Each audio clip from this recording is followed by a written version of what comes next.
Ukraine യുദ്ധം അവസാനിപ്പിക്കാൻ American president Donald Trump നടത്തിയ നിർണായക ചർച്ചയിൽ റഷ്യൻ പ്രസിഡന്റ് വ്ളാഡിമിർ പുടിന് വ്യക്തമായ മേൽക്കൈ. യുദ്ധം സംബന്ധിച്ച് അന്തിമ ധാരണയിലെത്തിയില്ലെങ്കിലും റഷ്യയിൽ നിന്ന് എണ്ണ ഇറക്കുമതി ചെയ്യുന്ന രാജ്യങ്ങൾക്ക് മേൽ ചുമത്താനിരുന്ന അധിക തീരുവ ഒഴിവാക്കാനും റഷ്യക്കെതിരെ പ്രഖ്യാപിച്ച ഉപരോധങ്ങളിൽ അയവ് വരുത്താനും അമേരിക്ക നിർബന്ധിതരായി. 10 വർഷത്തിനിടെ ഇതാദ്യമായാണ് പുടിൻ അമേരിക്കയിലെത്തിയത്.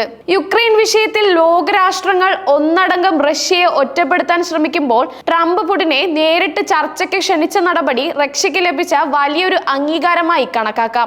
വൈറ്റ് ഹൗസിൽ ചുവപ്പ് പരവതാനി വിരിച്ച് പുടിനെ സ്വീകരിച്ചതും ട്രംപിന്റെ ഔദ്യോഗിക വാഹനത്തിൽ ഒരുമിച്ച് യാത്ര ചെയ്തതും അമേരിക്കൻ യുദ്ധവിമാനങ്ങൾ അകമ്പടിയേകിയതും ലോകരാഷ്ട്രങ്ങൾ ശ്രദ്ധയോടെയാണ് വീക്ഷിച്ചത്.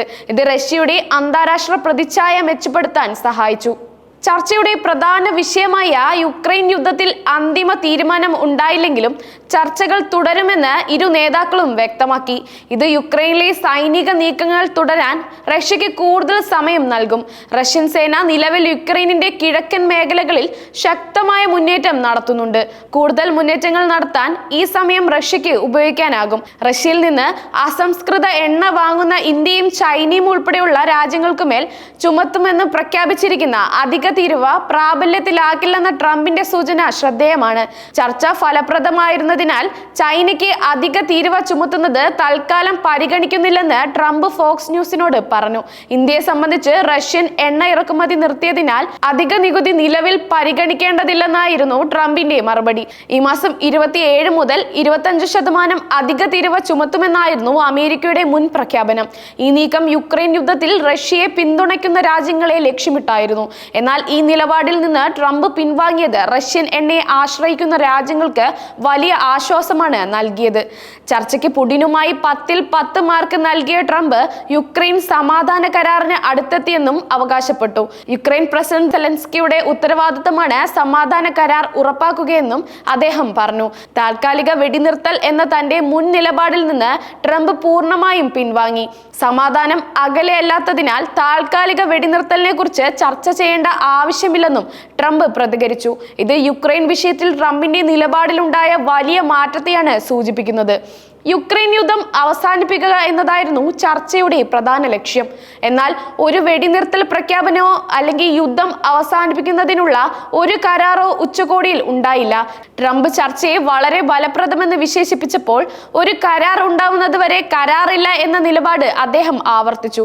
അതേസമയം പുടിൻ ഒരു നേതാക്കളും ചില വിഷയങ്ങളിൽ ധാരണയിലെത്തിയില്ലെന്ന് അവകാശപ്പെട്ടു. എങ്കിലും ഈ ധാരണകൾ എന്താണെന്ന് ഒരു നേതാക്കളും വിശദീകരിക്കാൻ തയ്യാറായില്ല. യുക്രൈൻ യുദ്ധത്തിന് അപ്പുറം മറ്റ് ചില വിഷയങ്ങളും ചർച്ചയിൽ കടന്നു വന്നിരിക്കാൻ സാധ്യതയുണ്ടെന്ന് റിപ്പോർട്ടുകൾ സൂചിപ്പിക്കുന്നു. ട്രംപ് പുടിൻ കൂടിക്കാഴ്ചയുടെ പ്രധാന അജണ്ടയിൽ ഉണ്ടായിരുന്ന മറ്റ് വിഷയങ്ങൾ ഇവയാണ്. റഷ്യയിൽ നിന്ന് എണ്ണ വാങ്ങുന്നതിൽ ചൈനയ്ക്ക് അധിക തീരുവ ചുമത്തുമെന്ന് ട്രംപ് നേരത്തെ പ്രഖ്യാപിച്ചിരുന്നു. ഈ പ്രഖ്യാപനം ചർച്ചയിൽ ട്രംപിന് ഒരു സ്വാധീന ശക്തിയായി ഉപയോഗിക്കാൻ സാധിച്ചേക്കാം.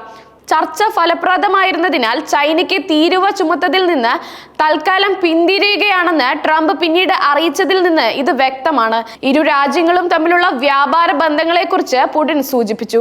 സാങ്കേതിക വിദ്യ, ബഹിരാകാശ ഗവേഷണം തുടങ്ങിയ മേഖലകളിൽ സഹകരണത്തിനുള്ള സാധ്യതകൾ ചർച്ചയിൽ ഉയർന്നു വന്നിട്ടുണ്ട്. റഷ്യയും അമേരിക്കയും തമ്മിലുള്ള ബന്ധം ശീതയുദ്ധത്തിന് ശേഷം ഏറ്റവും മോശം അവസ്ഥയിലാണെന്ന് പുടിൻ അഭിപ്രായപ്പെട്ടു. ഈ ബന്ധങ്ങൾ മെച്ചപ്പെടുത്തുന്നതിനുള്ള വഴികൾ ഇരു നേതാക്കളും തേടിയിരിക്കാം. ഉച്ചകോടിയിൽ യുക്രൈൻ പ്രസിഡന്റ് വ്ളാഡിമിർ സെലൻസ്കിയുടെയും യൂറോപ്യൻ നേതാക്കളെയും ട്രംപ് ഒഴിവാക്കിയ നടപടി വലിയ വിമർശനങ്ങൾക്കിടയാക്കിയിരുന്നു. യൂറോപ്യൻ രാജ്യങ്ങൾ തങ്ങളുടെ ആശങ്കകൾ ട്രംപിനെ നേരിട്ട് അറിയിക്കുകയും ചെയ്തു. ഒരു താൽക്കാലിക വെടിനിർത്തലല്ല, മറിച്ച് സുസ്ഥിരമായ സമാധാനമാണ് യുക്രൈൻ ആഗ്രഹിക്കുന്നതെന്ന് സെലൻസ്കി വ്യക്തമാക്കി. റഷ്യൻ സേനയുടെ ആക്രമണങ്ങൾ അവസാനിപ്പിക്കാനും തങ്ങളുടെ ഭൂമി തിരികെ പിടിക്കാനും തടവിലാക്കപ്പെട്ട സൈനികരെയും സിവിലിയന്മാരെയും തിരികെ ലഭിക്കാനും ഈ കരാറിൽ ഉറപ്പുകൾ വേണമെന്ന് അദ്ദേഹം ആവശ്യപ്പെട്ടു.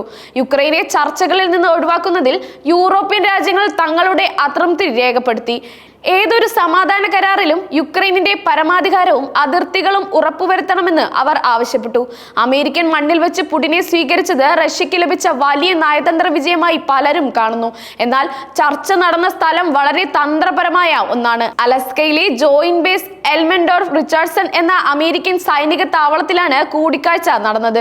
ശീതയുദ്ധകാലത്ത് സോവിയറ്റ് യൂണിയനെ പ്രതിരോധിക്കാൻ നിർണായക പങ്ക് വഹിച്ച സ്ഥലമാണിത്. ഈ സ്ഥലം തിരഞ്ഞെടുത്തത് ഒരു തരം രാഷ്ട്രീയ സന്ദേശം നൽകാൻ വേണ്ടിയാണെന്ന് നിരീക്ഷകർ പറയുന്നു. അമേരിക്കയുടെ സൈനിക ശക്തിയും അതേസമയം തന്നെ റഷ്യയുമായി സമാധാനം സ്ഥാപിക്കാനുള്ള താൽപര്യത്തെയും ഇത് പ്രതിഫലിപ്പിക്കുന്നു.